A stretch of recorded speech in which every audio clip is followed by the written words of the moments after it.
So here I am in the yes room, and it's a little cold. It's March in North Adams, and so the whole premise behind the yes room that emerged in this season of winter, in the month where I have chosen to examine the archetype of the Fool. So I'm choosing an archetype every season to examine and explore and kind of just to see how the archetype actually emerges in my own life.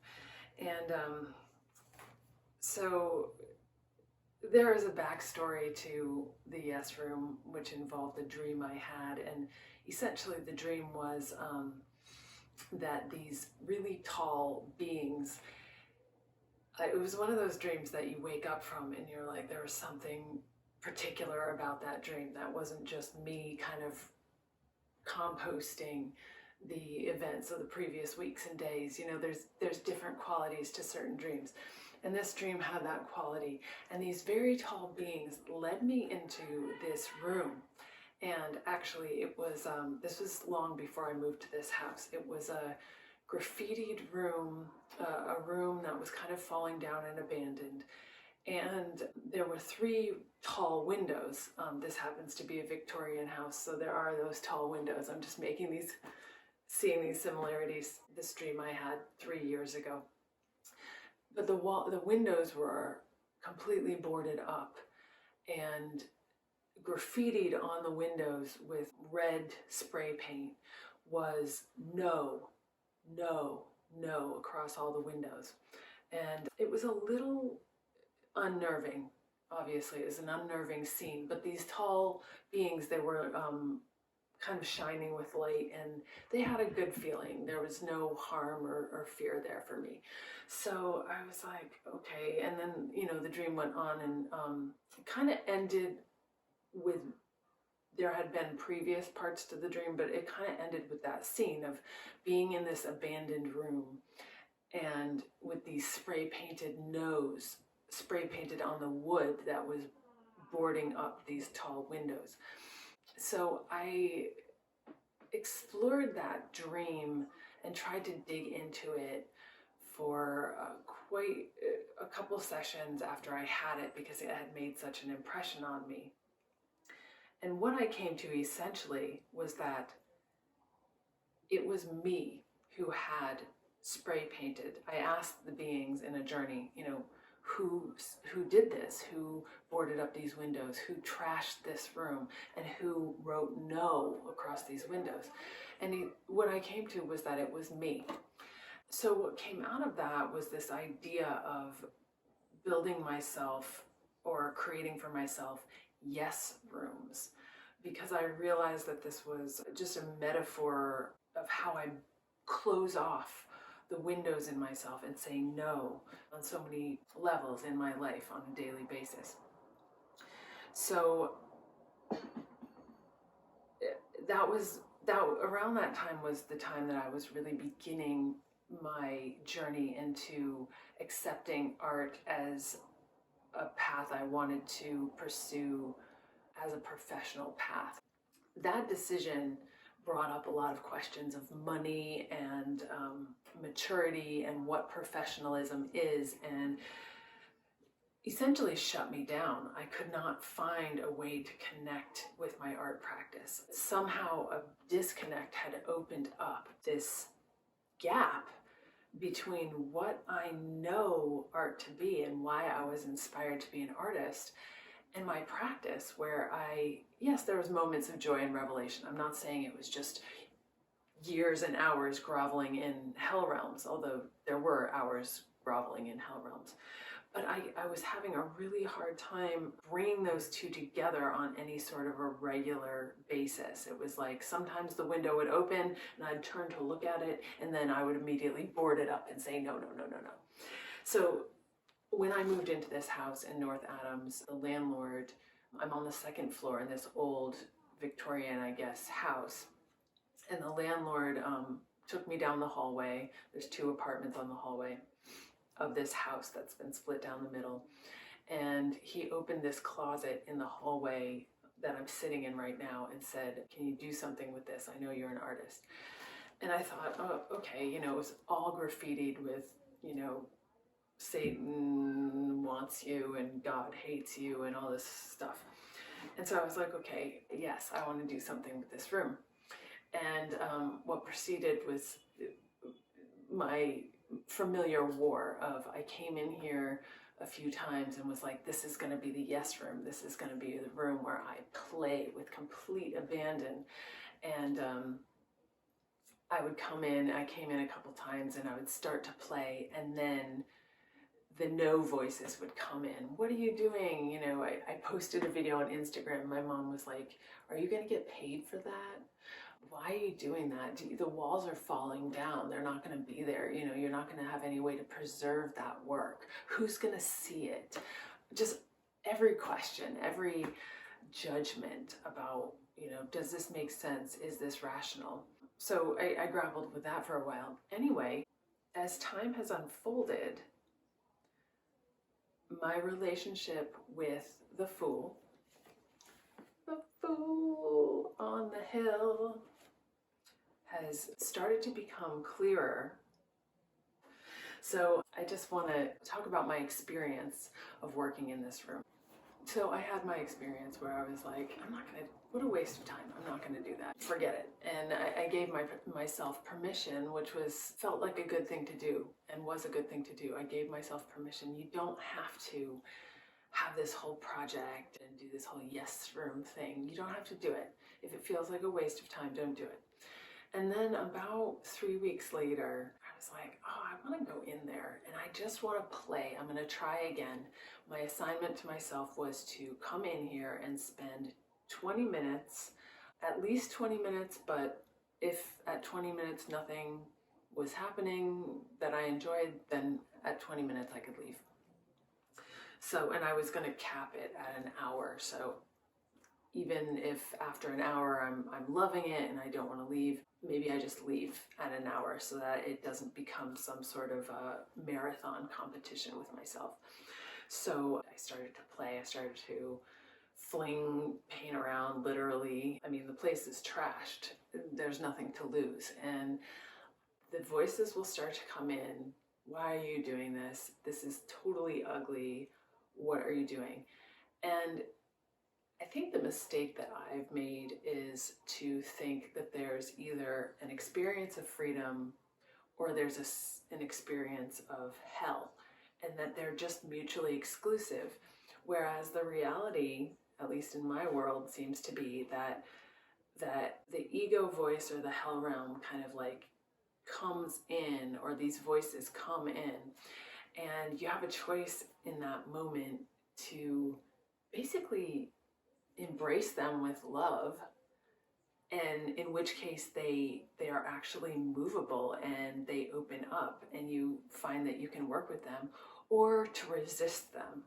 And I think this is a reason why I don't agree with, I have a reaction to that statement of just don't care what other people think. Just, I don't care what other people think. I think it's a lie to say that you don't care what other people think. We always care what other people think, even if it's just responding on some cellular level to another being responding to us.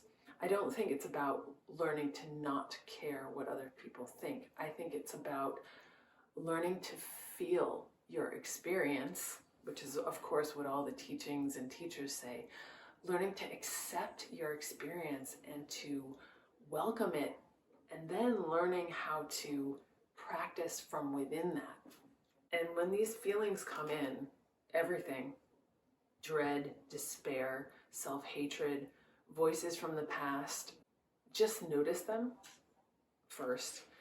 And then just working with a very small, minute aspect of experience right then and there, basically addressing your experience right then and there, instead of painting a global picture, which is my pitfall of, oh, I'm doing the wrong thing right now. That's why I'm having this bad experience. That's why I'm not enjoying myself, because I have chosen to do the wrong thing.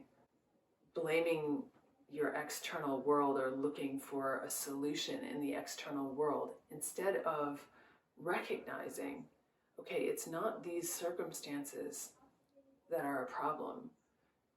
It's my attempt to say no to my actual experience, internal experience, because experience is always internal, right? You experience in yourself. The problem is saying no to your actual experience. So, oh, I hate this right now. I'm scared. I'm judging myself. Okay, I'm having this experience. Okay, that's fine. That's the experience I'm having. And then do something. You're in your practice. Maybe it's painting, maybe it's Tai Chi, maybe it's meditation, whatever it is. Return to what you're actually doing in the practice, which is, by definition, by the way, something you're doing with your body.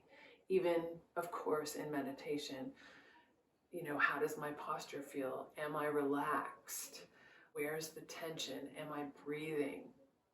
You come back to the actual practice, and in order to engage the physical, in order to inhabit the physical, takes your mind. So it is literally the bringing of those two things together. It's just what practice is. So anyway, so I was practicing that in this room, and I just had this very exciting, kinky. I've been looking into Carolyn Elliott's Existential Kink book, recommended. So in my moment of hell, I actually caught a hold of the incriminating thought, which it was, you're irresponsible. And then when I followed that thought, that judgment a little bit, it went into, you're undisciplined, and the belief system that I have to coerce myself. Anything that's worth doing, anything that is worthy of doing, anything that is responsible, anything that is adult and professional, I'm going to have to coerce myself to do. So I followed that, and I thought, okay, what if I just let myself be what I am? What if I am irresponsible? What if I just play with that? And I came up against this sensation. It was not a negative one. It was kind of exciting and a little bit rebellious, or very rebellious. And it was kind of like, maybe I am sloppy. Maybe I do just want to do things fast. What if I let myself be sloppy? What if I let myself do things fast? What if I don't have an attention span? And I've had a deep internal conflict because I fought that reality within myself. Something tied up with an old definition, with a conventional definition of what an artist is. So I got into this place of absolute bliss. What happens if I just let myself have my short attention span, if I allow myself to be sloppy as fuck, if I just allow myself to do what feels good, and then if I get bored, I leave, as long as I've been in here for 20 minutes. And what unfolded, and what tends to unfold in these instances when I can do this, was discoveries, complete enjoyment, losing track of myself, losing track of time. And I really saw this return to my original definition of art, which is uninhibited exploration, fearless acceptance of what is and what is presenting itself, and a flexibility that comes with that. Oh, I just kicked the paint over. All right, now the paint's on the floor. What am I going to do? How am I going to respond to that? Okay, that's really ugly what I just did. Fine, it's ugly. That's okay. There are ugly things in the world. I just made one ugly. But it's just kind of this responsiveness rather than this idea of how things are supposed to look. So anyway, returning to the Fool.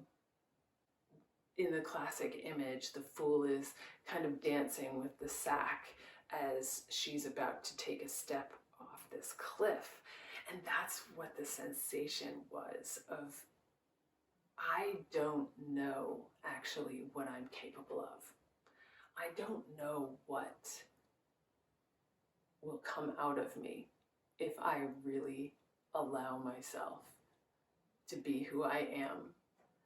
And it was like getting this glimpse of the person that I really am, the person before all of these rules and inhibitions and fears were plastered on me by this conventional society, by my parents, who of course mean well, but their parents. It's how we carry on karma. And basically, it's like it's liberation, it's touching liberation. And therein is the deepest root of why I've chosen art and why I practice art. Because art is the practice of learning to liberate the mind into its natural state. It's the imagination.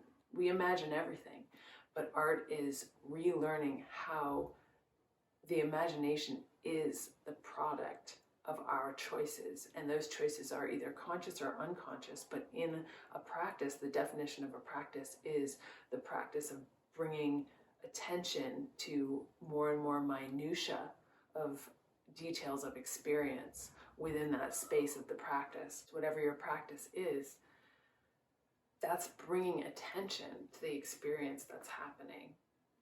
So here's the fool, just stepping off this cliff. And I don't know, I think the only way to prepare is prepare yourself for being able to host this experience of the fool, is to practice hosting whatever internal experience you're having, no matter how hellish, and not using that as an excuse to judge your practice, to judge the outcome of, since we're talking about art here, to judge the outcome of what you do. You're missing the point. You're then blaming the external world for your internal experience and not having the love and the compassion for your own internal experience. They say the practice of art is love. It's learning to love. It's learning to embrace your experience and to not judge appearances. Let's see if I forgot anything else here. I have my notes. So watching yourself just choose and choose again, just knowing that there's always an opportunity to make another choice, to acknowledge what you're feeling and make another choice, and then watch how the feeling changes and shifts, because it does, and it will. And when the blocks come up, probing, having some curiosity, which is subtle and difficult or tricky. Again, it just takes practice. When you're in that negative state of mind, curiosity takes a certain level of openness. But to actually have some curious from within that state and be like, I'm looking through this lens. What if I do this? What happens to the tint on the lens? So the sensation of the fool, the sensation of not knowing where I'm going with any of this, but I'll stay in and explore it, because why not? It's pretty exciting. Also noticing when you're comparing yourself to some other person or some way of being or some idea that you've gotten, you can take the shadow and turn it on its head. So for me, it was, I'm impatient, I can't focus, I'm lazy, I'm irresponsible, therefore nothing will ever come of my work. What if it's necessary, even, not only possible, necessary, that I work fast and sloppy and irreverent in order to express the love that I am, that my being is? There are years of experience of all kinds in this body, not just art experience, which is an artificial category anyway. Art is just paying attention and focusing attention in a particular way. There are years of experience in this body And what if I'm curious about the dish that's possible to make from that, rather than comparing myself to Martha Stewart and saying that my dish is wrong because it's not Martha Stewart's? We do care. We are influenced by what other people think. The power comes from understanding and watching and knowing and accepting how you are affected, and then being able to choose as a result how you respond. So if I allow myself to be as I am and don't try to coerce myself to do what my thinking mind is saying is necessary to make real art in this case, not trying to coerce yourself to be something other than what you are. I have to blindly trust on a certain level. And again, this takes practice. I have to put faith in this self that God gave me or made me into. I just have to do it and put aside questions of worthiness and just be thankful that I have the choice right now in this practice, in this moment of making art or whatever you're making, to choose again and again right now and see what happens. That's freedom. Just think in terms of tiny little changes. I think that's true of everything. If you want to change anything in your life, tiny changes.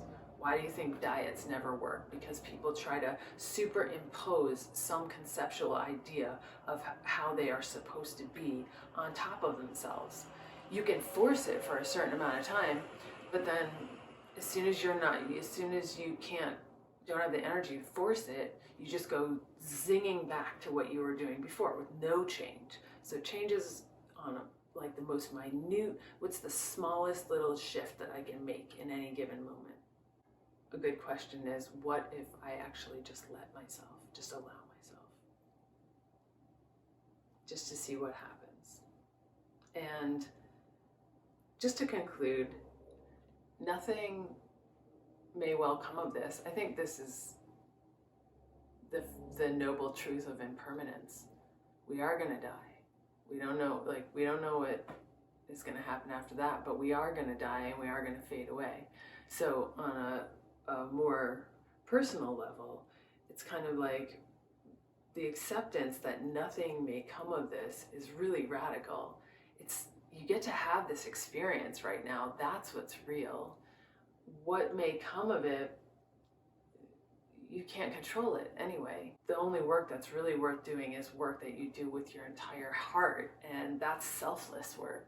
When you've forgotten yourself and you're just dancing in the acceptance of and the enjoyment of reality, whatever that is. That's the symbol of the Fool, really. That the limitlessness, the potential that you taste. So the way I wrote it is, I sense in these Fool moments that indeed I can be. I have the potential to be. I am all things. In these moments, I taste the limitless and I touch eternity, just falling into the not knowing, falling into the utter excitement that you actually don't know what you are and what you're capable of.